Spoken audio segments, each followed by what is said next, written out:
নমস্কার, আমি মঞ্জু ভট্টাচার্য। আমার গল্প পাঠ আসরে আপনাকে স্বাগত জানাচ্ছি। পড়ছি অবনীন্দ্রনাথ ঠাকুরের ভূতপত্রীর দেশ গল্পটির ৪র্থ পর্ব। বলতে বলতে পেশোয়ারে এসে পড়েছি। সেখানে সন্ধে হয়েছে, কিন্তু কাবুলিওয়ালার ভিড় দেখে মসুর কিছুতে সেখানে রাত কাটাতে চাইল না।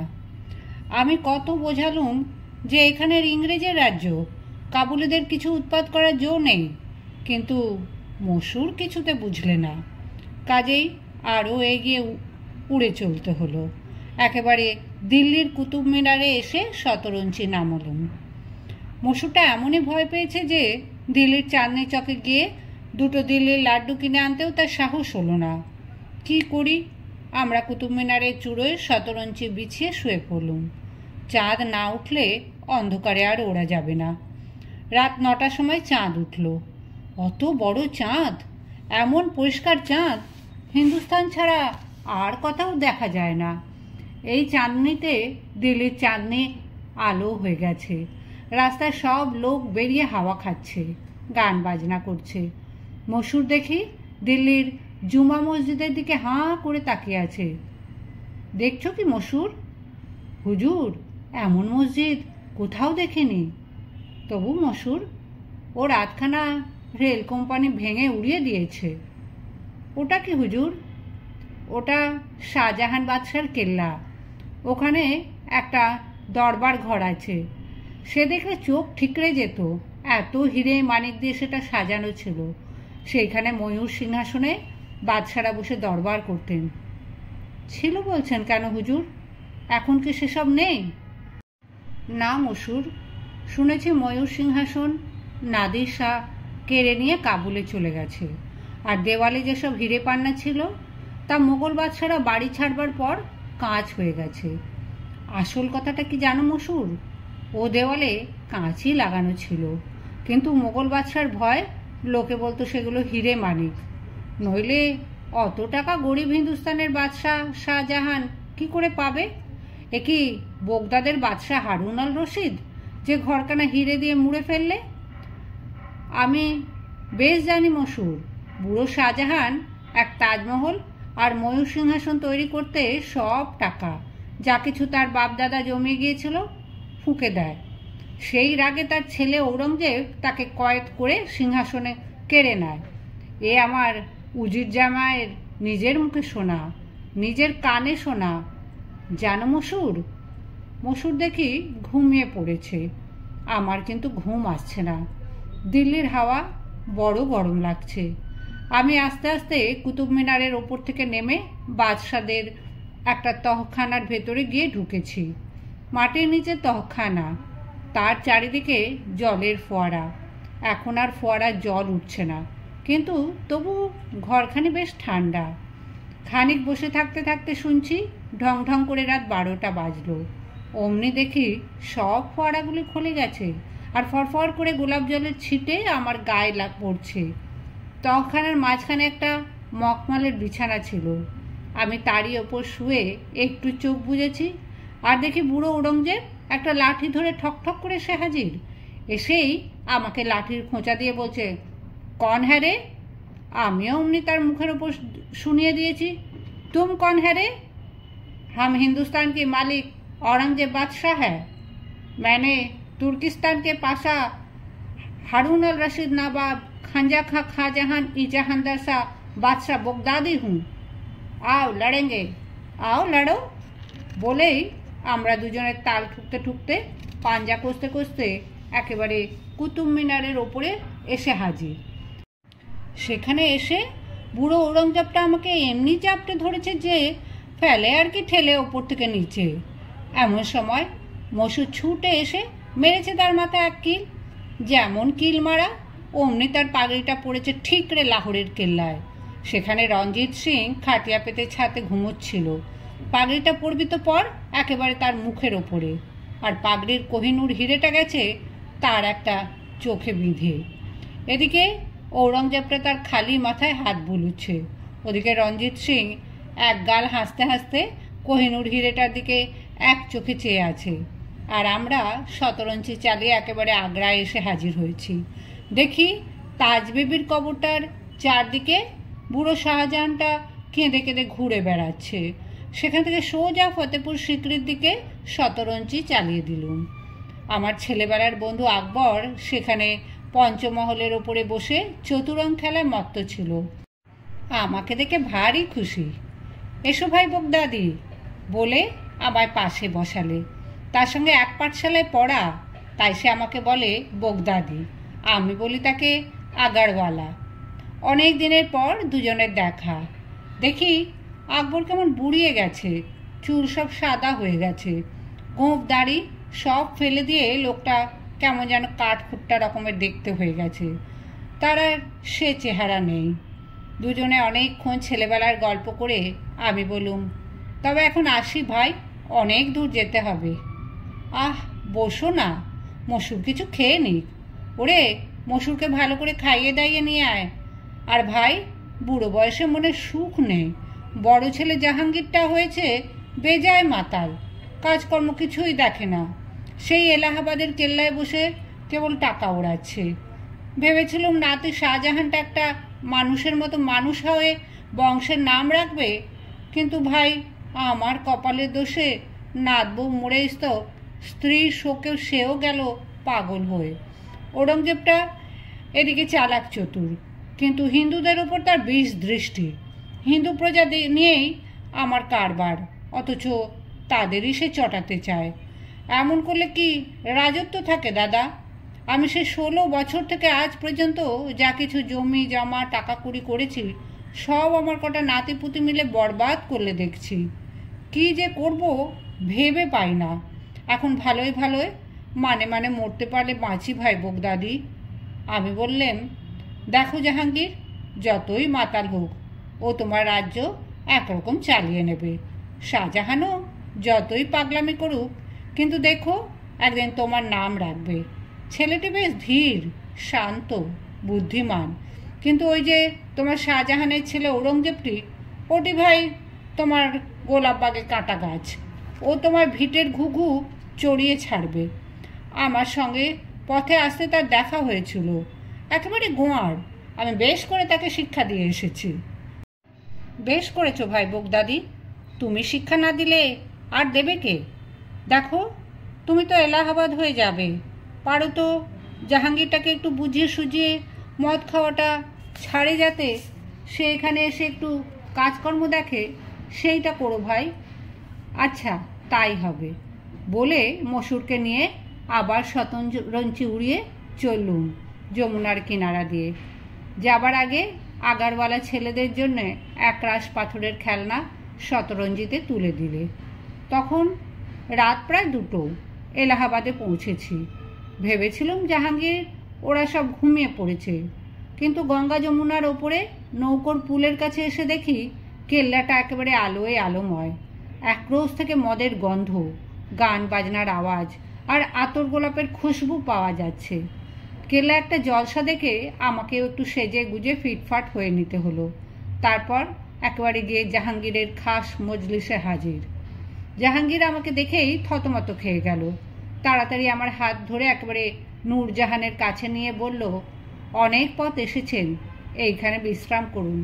আমার বন্ধু বান্ধবদের বিদায় করে আমি এলেম বলেই জাহাঙ্গীর সরে পড়ল। আমি নূরজাহানকে বললাম, দেখো আমায় এখনই আবার রওনা হতে হবে।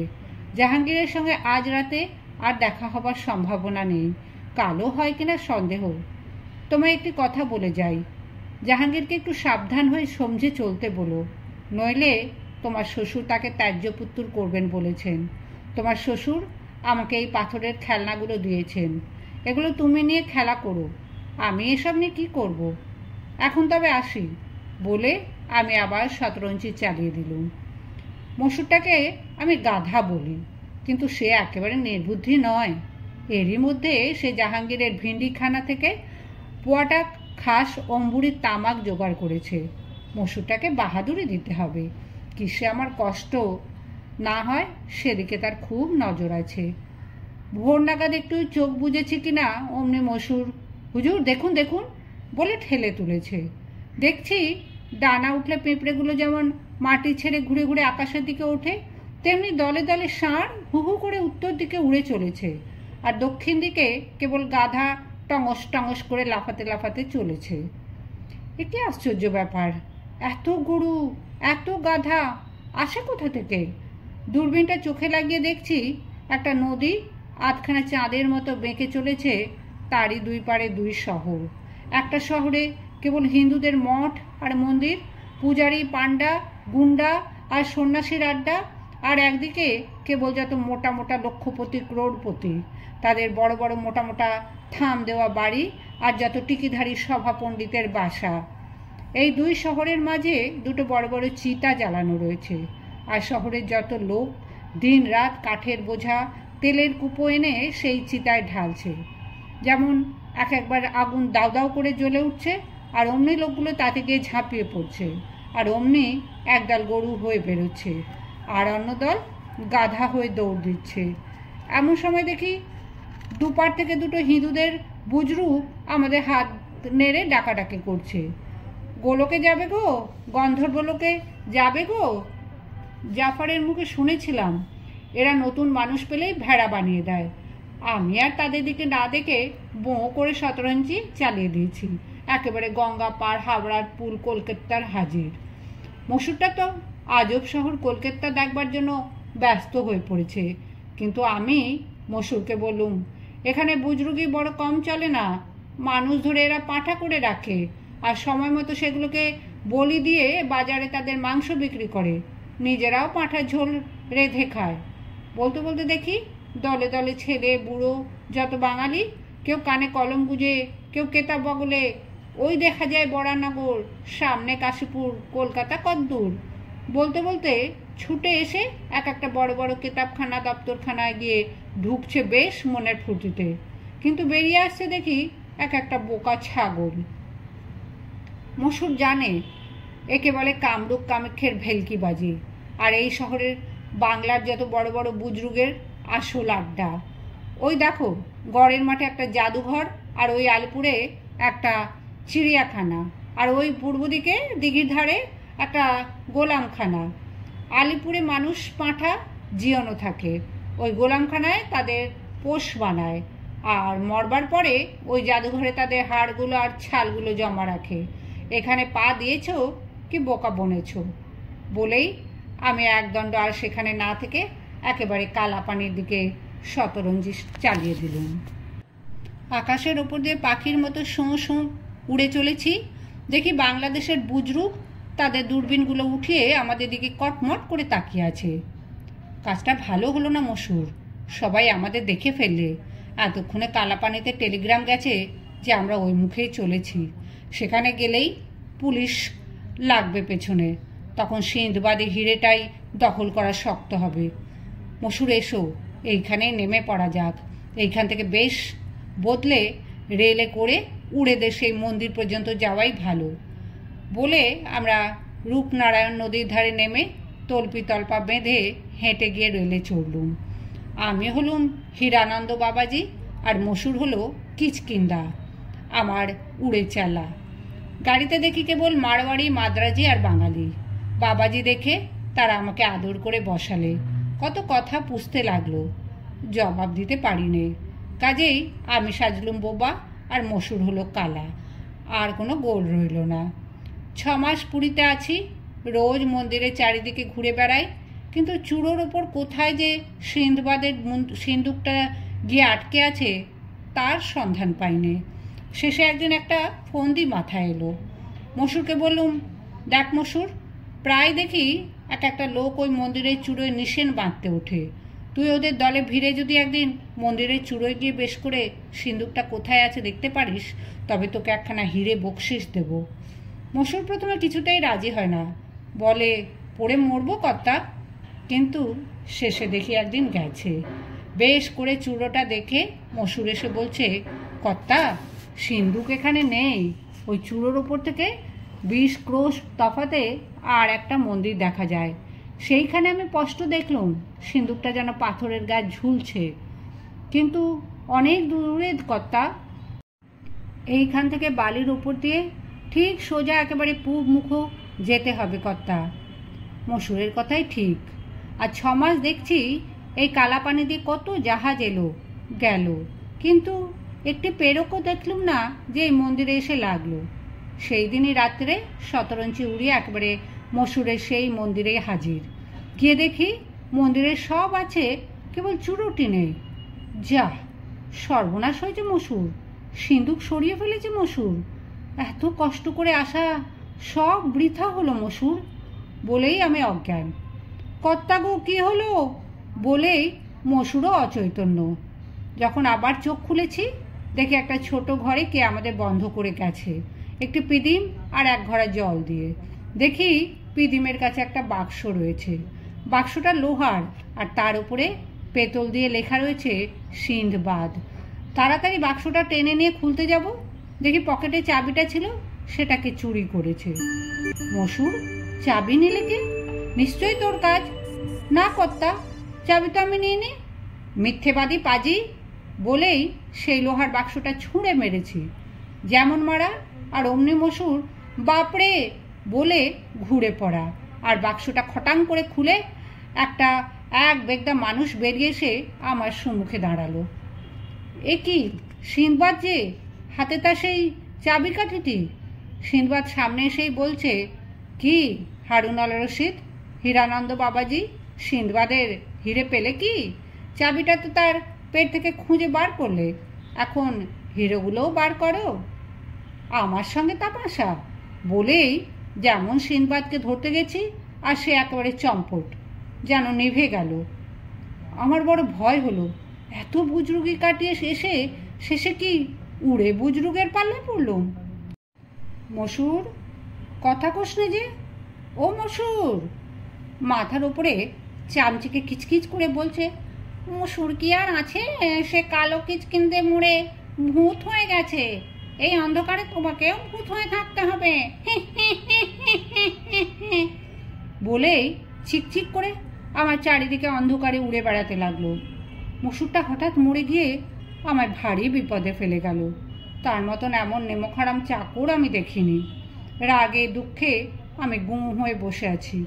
চামচিকেটা ঘুরতে ঘুরতে যেমন আমার হাতের কাছে এসেছে আর আমি অমনি খপ করে তাকে ধরে ফেলেছি। ধরেই দেখি সেটা সেই এক বোগদা সিন্ধবাদ। তবে রে পাজি, এখন তোকে কে রাখে বল? কোথায় হিরেগুলো রেখেছিস? নইলে তোকে ওই সিন্ধুকে বন্ধ করে কালাপানির জলে ফেলে দেব বলেই আমি তার হাত থেকে বাক্সের চাবিটা কেড়ে নিলুম। তখন সিন্ধবাদ আর কি করেন, চুপি চুপি আমাকে যেখানে তার হিরে জহরতগুলো পোঁতা আছে সেই জায়গাটার নাম বলে দিল। জায়গাটা কোথায় জানো? চামচিকেটা যদি আমায় আগে সেটা বলতো তবে আমাকে এত কষ্ট পেতে হতো না। জায়গাটা হচ্ছে ওই সেই কি বলে কি, সেই যেখানে জগন্নাথের যত যাত্রী ঘুরপাক দেয়, অক্ষয়বট। আরে না বাবু, গাছটা সেখানে কোথা? তবে দোলমঞ্চ হবে, সেখানে তো দুলতে হয়, ঘুরতে হয় কোথায়? তবে চানবেদি, হ্যাঁ হ্যাঁ ওরই কাছাকাছি, ঠিক মনে হচ্ছে না এখন, খানিক বাদে মনে হবে বলেই হারুনদের চুরুট ফুঁকতে লাগলো। খানিক পরে জিজ্ঞাসা করি, হারুনদে নামটা মনে পড়লো কি? আমার যে ভারী শুনতে ইচ্ছে হচ্ছে, কোথায় হিরেগুলো লুকোনো আছে। কথা নেই। বলি, ও হারুনদে মনে পড়লো কি? একটু একটু পড়ছে, বলে ফেলো। রসো বলছি, ল না না র, আরে না ন, র হলো না তো। র আর নর মাঝে কি হয় বাবু? কি হয় হারুনদে? মনে পড়ছে না। মসুর, র আর নয়ের মাঝে কি হয়? ওহো, তুই কেমন করে জানবি? তোকে তো আমি সেই লোহার বাক্সতে পুড়ে জলে ভাসিয়ে দিলুম। র আর ন তার মাঝে হলো তোমার মাথার মুন্ডু। শোনো কেন বাবু ও পাগলের কথা? ও চিরকালই হারুনদে, কোনো কালে হারুন আল রশিদ নয়। ওর বাপ ওকে লেখাপড়া শেখাতে কলকাতায় পাঠিয়েছিল। সেখানে পৃথিবীর ইতিহাস, পারস্য উপন্যাস আর ডিটেকটিভ গল্প পড়ে পড়ে ওর মাথা খারাপ হয়ে গেছে। কখনো এক টুকরো ইতিহাস, কখনো উপন্যাস, 2-76 বা কবিতা, 2টো বা সত্যি কথা, 10টা বা মিছে কথা। কখনো হাততালি দিচ্ছে, কখনো গালাগালি। মাথাটা যেন বাংলা খবরের কাগজ, মূল্য 2 পয়সা মাত্র। আমি কিচকিন্দে এই কিচকিন্দার থেকে বুড়ো হয়ে গেলুম, সিনবাদ তো কখনো এ তল্লাটে দেখিনি। একটা কথা বললেই হলো, সিনবাদ এলো, চুম্বুকে তার সিন্দুক টেনে নিলে জাহাজ টেনে নেয়, এত বড় চুম্বক পাথর, সে পাথর গেল কোথায়? হারুনদের কথা নেই। দেখলে বাবু, গল্পে খেই ধরতে জানে না, গল্প বলতে আসে। ও তো সেদিনের ছেলে, গল্পেরও জানে কি? বোগদাদ ফোগদাদ তো সেদিনের কথা। সত্য, ত্রেতা, দাপর, কলি, এই 4 যুগের গল্প আমি জানি। গল্প শুনতে চাও তো শোনো।